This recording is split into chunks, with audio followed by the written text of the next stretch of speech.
Hello and good afternoon, people. My mate Steve Locke suggested that I start podcasting, so this is the first of many to come. As you can read from my hat, rather, I hate your negative shit, and rightly so. What an apt subject to talk about. Everyone knows that I have a serious issue with piles, and for the last 3 or so years, Steve's mum's been pestering me about it, my mum and dad were pestering me about it, and it's resulted to me sticking these things up my arse periodically.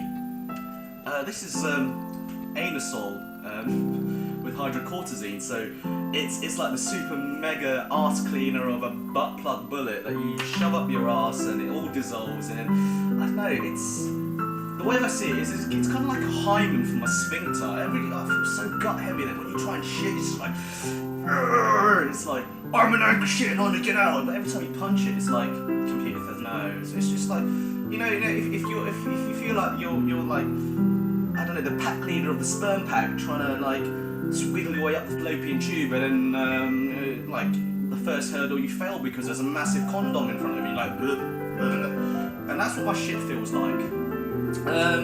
So short of sticking these up my arse, or for practical jokes, leave it in your mate's coffee at work, Sam Lacey man, or sticking it into your mate's pint glass at a pub, and as punishment you have to shove it up your own rectum shortly afterwards, and you're sort of in there going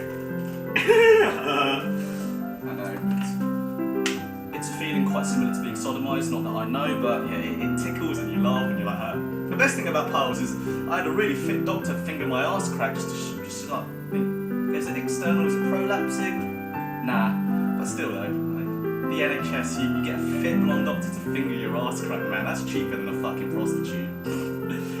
But yeah, about the negative shit, several ways to remediate it is drink lots of fluids. Unfortunately, Coke is not the right thing, water's ideal for it.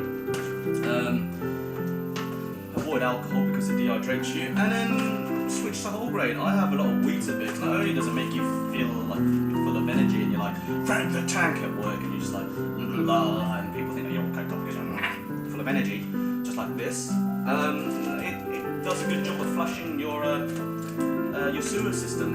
Imagine how bad the Parisian or the London sewers are like. It's just like, if you've seen The Rock, the film The Rock, that is, not if you smell what The Rock is cooking, when all the Marines shove them sort of charges down the sewer system in Alcatraz, and it just blows out. It's just like that. It's like a head. It's like a surge. Boom.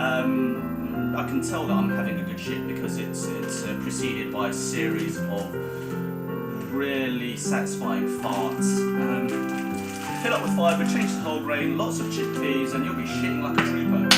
And then secondly, it's all about to do with your how you take a shit. I recently came back from Southeast Asia, where I was a bit pissed off because how normally I like to have my toilet is carpeted and like it's like a paradise. You go in, you pick up your tablet, you read what's on YouTube or Wikipedia, and you just laugh and you think, I could fuck to that. Or you, if you've been to my toilets, it's just full of bike magazines and stuff to loll at. Like in Southeast Asia, the position that you're taking the shit in is like over here, it's like a throne. But in Southeast Asia, you're adopting a more inline position where it's like your ass crack is in line with your spine, so you don't really have to just sort of strain down to go. So in 10 minutes, it takes for me to have a very good shit and probably make a few posts on Facebook. A whole bombing run by my bladder is completed in about 10 seconds. So it's like, if you're a B-52 pilot flying over Vietnam, you sort of find your target, which is the toilet pan, open your Bombay doors and deploy all your Mark 82 slicks, and it's like, if it's a good shit, it's just like a massive direct hit, but if you've got the runs, it's just peppering everywhere. It's just like cluster bombs, and you look down the toilet and you think, oh shit. So I think I've had enough about chatting shit. I don't want to have a bad taste in your mouth saying that it's almost dinner time, but give me a holla as to what sort of human bodily or controversial topics you want me to discuss in my next podcast. But I hate your negative shit. rightly so.